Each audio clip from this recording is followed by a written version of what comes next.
नमस्कार, मी राजेंद्र तिडके आणि आपण पाहतात युवा दर्पण लाईव्ह। सुरुवातीला पाहूयात आजच्या ठळक घडामोडी।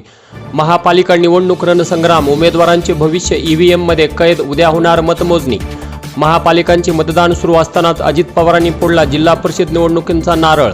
निवडणूक आयोग म्हणजे दात काढलेला वाघ, रोहित पवारांची टीका। आणि एक्झिट पोलनुसार ठाकरे बंधूंना जोरदार धक्का, मुंबईत सत्ता पालट होणार, भाजपा शिवसेना सत्तेत येणार। आणि आता बातमीपत्र बीड जिल्ह्याचं आणि राज्यातील इतर घडामोडींचं सविस्तर। जय गुरु गणेश पंच परमेष्ठी ग्रुप बीड बालाघाट पदयात्रेस दिनांक 13/1/2026 रोजी सकाळी 7:30 वाजता जवाहर मलजी प्रेमचंदजी बोरा यांच्या बीड येथील निवासस्थानावरून सुरुवात झाली। यावेळी कोटा संघ प्रवर्तिनी प्रतिभा कंवरजी महाराज साहेब, परमपूज्य सिद्धी सुधाजी महाराज साहेब, परमपूज्य कुसुम कंवरजी महाराज साहेब, परमपूज्य अरुण प्रभाजी, परमपूज्य जयश्रीजी महाराज साहेब आदी ठाणाचे सानिध्य लाभले। यावेळी कोटा संघ प्रवर्तिनी परमपूज्य प्रतिभा कंवरजी महाराज साहेब यांनी मंगलपाठ दिला। यावेळी जैन समाज बांधव मोठ्या संख्येने उपस्थित होते। तर यावेळी रोशन विजयराज बंब यांच्या वतीने सर्व पदयात्रेचे स्वागत करून नाश्त्याची व्यवस्था करण्यात आली। तर दुपारच्या भोजनाची व्यवस्था तथा स्वागत आशिष सुशीलजी खटोड यांच्या वतीने करण्यात आले। बीड नगर परिषदेच्या उपनगराध्यक्ष पदाच्या निवडीवर अखेर आज पडदा पडला असून आज उपनगराध्यक्षपदी वार्ड क्रमांक 25 मधून सलग चौथ्यांदा निवडून आलेले विनोद मुळूक यांची बिनविरोध निवड झाली। या निवडीसाठी आवश्यक ते बहुमत सत्ताधारी राष्ट्रवादी काँग्रेस अजित पवार गटाकडे नसल्यामुळे या निवडीकडे सर्वांचे लक्ष लागून राहिले होते। आज उपनगराध्यक्ष पदाची निवड होणार असल्याने सकाळी शिवशाहू फुले आंबेडकर आघाडीकडून राष्ट्रवादीचे नगरसेवक विनोद मुळूक आणि भाजपाकडून डॉक्टर सारिकाताई क्षीरसागर असे 2 अर्ज दाखल झाले होते। मात्र ऐनवेळी डॉक्टर सारिकाताई क्षीरसागर यांनी आपला अर्ज मागे घेतल्याने विनोद मुळूक यांचा एकमेव अर्ज राहिल्यामुळे त्यांची बिनविरोध निवड जाहीर करण्यात आली। या निवडीसाठी आमदार संदीप क्षीरसागर यांच्या नगरसेवकांनी बाहेरून घड्याळाला पाठिंबा दर्शविला असल्याने ही निवड बिनविरोध झाली असल्याचे सांगितले जात आहे। विनोद मुळूक यांची उपनगराध्यक्ष पदाची घोषणा होताच त्यांच्या समर्थकांनी फटाके फोडून गुलाल उधळून आनंद साजरा केला। तर विनोद मुळूक यांची उपनगराध्यक्षपदी निवड करून एका कर्तृत्ववान, निष्ठावंत आणि सच्चा कार्यकर्त्याला राष्ट्रवादी काँग्रेस अजित पवार गटाने न्याय दिल्याची चर्चा बीड शहरातील नागरिकांमधून होत आहे। तसेच आज स्वीकृत सदस्यांच्याही निवडी झाल्या असून यामध्ये राष्ट्रवादी काँग्रेस अजित पवार गटाकडून मोईन मास्टर, दिनेश मुंदडा आणि भीमराव वाकचौरे असे 3 जण, तर भाजपाकडून गोविंद नवनाथ शिराळे यांची स्वीकृत सदस्यपदी वर्णी लागली आहे। तसेच राष्ट्रवादी काँग्रेस शरद पवार गटातर्फे मसूद खान लाला यांची स्वीकृत सदस्य म्हणून निवड करण्यात आली आहे। दरम्यान स्वीकृत सदस्याच्या निवडीवरून भाजपा नेत्या डॉक्टर सारिकाताई क्षीरसागर यांनी नवनिर्वाचित नगराध्यक्ष सौ प्रेमलता पारवे यांच्यावर पक्षपातीपणा केल्याचा गंभीर आरोप केला आहे।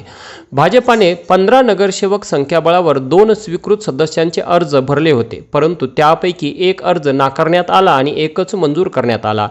पाहुयात या संदर्भात डॉक्टर सारिकाताई क्षीरसागर नेमकं काय म्हणाल्या ते। आपल्या नगरपालिकेला 5 स्वीकृत सदस्य अलाउड आहेत आणि जर 53 डिवायडेड बाय 5 केलं तर 10.6 हा एक आकडा येतो। आता भारतीय जनता पार्टीचे 15 सदस्य, त्याला जर 10.6 ने विभागलं तर ते 1.42 असा येतं, म्हणजे 1.41 असा आमचा आकडा आहे। आणि जर घड्याळाचा विचार केला तर त्यांचा 2.35 आहे आणि तुतारीच्या गटाचा विचार केला तर त्यांचा 1.22 आहे। तर पूर्णांकांचा विचार केला तर घड्याळाच्या गटाला 2, भारतीय जनता पार्टीला 1 आणि तुतारीला 1 हे पूर्णांकानुसार येतं। जो 5वा सदस्य आहे तो अपूर्णांकानुसार घ्यायचा असं घटनेत लिहिलेलं आहे। असे पत्र आमच्या गटनेत्यांकडे आदरणीय मुख्याधिकारी आणि कलेक्टर साहेबांनी देऊन ठेवलेले आहेत। अपूर्णांकांचं जर कॅल्क्युलेशन केलं तर 4.1 आणि 3.5 याच्यामध्ये भारतीय जनता पार्टी सर्वात वरती होती। त्यामुळे 5वा सदस्य हा आमचाच होणं अपेक्षित होतं आणि आदरणीय मुख्याधिकारी साहेबांचे हेच म्हणणे होतं। परंतु पीठासीन अधिकारी नगराध्यक्ष असल्यामुळे एका कटपुतळी सारखं काम त्यांचं चालू आहे। समोरच्या गटातून आरडाओरडा होऊन त्यांच्यावर दबाव येतो की काय माहिती नाही, त्यांनी 5वा सदस्य पण घड्याळाच्या गटाचा डिक्लेअर करून आमच्यावर अन्याय केलेला आहे। आज नगरपालिकेच्या पहिल्याच सभेमध्ये नगराध्यक्षाकडून असा नियमांचं उल्लंघन पद आणि अधिकाराचं उल्लंघन हे अपेक्षितच नव्हतं, जे की ते झालेलं आहे. आणि चुकीच्या माणसाला निवडून दिल्यास काय होत असतं याचं उदाहरण हे पहिल्याच दिवशी आपल्याला दिसलेलं आहे. एक महिला म्हणून आम्हाला अपेक्षा होती त्यांची की ऍटलिस्ट तुम्ही नियम बघा आणि नियमानुसार राहा. त्यांचे 3 सदस्य होऊ शकत नाहीत आणि फक्त मी पीठासीन अधिकारी, माझ्याकडे निर्णय घेण्याची ताकद आहे, हे वाक्य नगराध्यक्ष मॅडमचं. हे उत्तर झालं? तुम्ही आम्हाला एक्सप्लेनेशन द्या ना की तुमच्या कुठल्या आधारावर तुम्ही करताय. का नगरपालिका फक्त माझ्याकडे अधिकार आहे म्हणून चालवायची इथून पुढे, हे त्यांनी स्पष्ट करावं. मग आम्ही एकाही मीटिंगला येणार नाही. बीडची काय हाल करायचे ते करून टाकू द्या त्यांना दादागिरीने. आम्हाला सांगा आता इथून पुढे आम्ही मीटिंगला यायचं की नाही, नियमानुसार काही होणार आहे की नाही.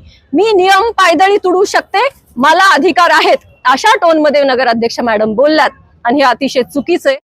सदरक्षणाय खल निग्रहणाय या ब्रीद वाक्याचा प्रत्यय देणारी एक हृदयस्पर्शी घटना बीड बायपासवरील मांजरसुंबा परिसरात काल मध्यरात्री घडली. पाटोदा येथील रहिवासी अरुण संतराम पवार हे आपल्या पत्नी आणि मुलांसह पैठण येथील कार्यक्रम आटोपून घराकडे परत जात होते.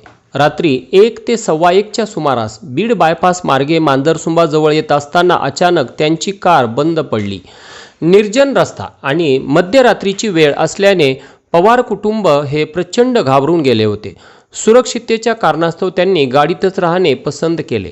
याच वेळी त्या ठिकाणी गस्त घालत असलेले PSI गुंड, कॉन्स्टेबल जाधव आणि चालक चव्हाण यांनी सदर गाडी पाहताच घाबरलेल्या पवार कुटुंबाला धीर दिला. गाडी दुरुस्त करण्यासाठी जाधव यांनी काही मेकॅनिकशी संपर्क साधला, मात्र ती रात्रीची वेळ असल्याने कोणीही मेकॅनिक येण्यास तयार झाले नाहीत. अखेर परिस्थितीचे गांभीर्य ओळखून आणि कुटुंबाची सुरक्षितता लक्षात घेता PSI गुंड आणि त्यांच्या सहकार्यांनी जवळपास सदर कार 1 किलोमीटरपर्यंत ढकलल्यानंतर अखेर ती सुरू झाली. अशा रात्री तुम्हाला आम्ही असुरक्षित सोडून जाऊ शकत नाही, हे पोलिसांचे शब्द ऐकून आम्हाला पोलीस रूपाने देवदूतच भेटल्यासारखे वाटले, अशा भावना अरुण पवार यांनी व्यक्त केल्या. बीड पोलीस दलाच्या या कामगिरीचे सर्वत्र तोंड भरून कौतुक होत आहे. बीड जिल्हा शासकीय रुग्णालय परिसरात गेल्या कित्येक वर्षांपासून एका झाडाचे खोड हे कचऱ्यात पडून राहिलेले होते. आज दिनांक 15 जानेवारी 2026 रोजी शासकीय नर्सिंग विद्यालयाच्या विद्यार्थिनींनी सदर खोडाला स्वच्छ केले आणि त्या झाडाच्या खोडावर गणपतीची आकर्षक मूर्ती रंगरंगोटी केली. त्यामुळे त्या खोडाचे रूपच बदलले. सदर खोडाचे बदललेले रूप पाहून सर्वांनाच आश्चर्याचा धक्का बसला. तर यावेळी जिल्हा रुग्णालयाच्या मेट्रन रमागिरी, प्राचार्या डॉक्टर सुवर्णा बेद्रे यांच्या हस्ते व प्रमुख उपस्थितीत विद्यार्थिनींनी त्याचे अनावरण केले. या उपक्रमाबद्दल नर्सिंग विद्यालयाच्या विद्यार्थिनी, प्राचार्या डॉक्टर सुवर्णा बेद्रे आणि मेट्रन रमागिरी यांचे सर्वत्र कौतुक होत आहे. आणि याचबरोबर आजचं बातमीपत्र संपलं. उद्या पुन्हा भेटू काही नव्या आणि ताज्या घडामोडींसह. तोपर्यंत पाहत राहा युवा दर्पण लाईव्ह चॅनल. लाईक करा, सबस्क्राईब करा आणि खाली दिलेल्या बेल आयकॉनला प्रेस करा. तोपर्यंत नमस्कार.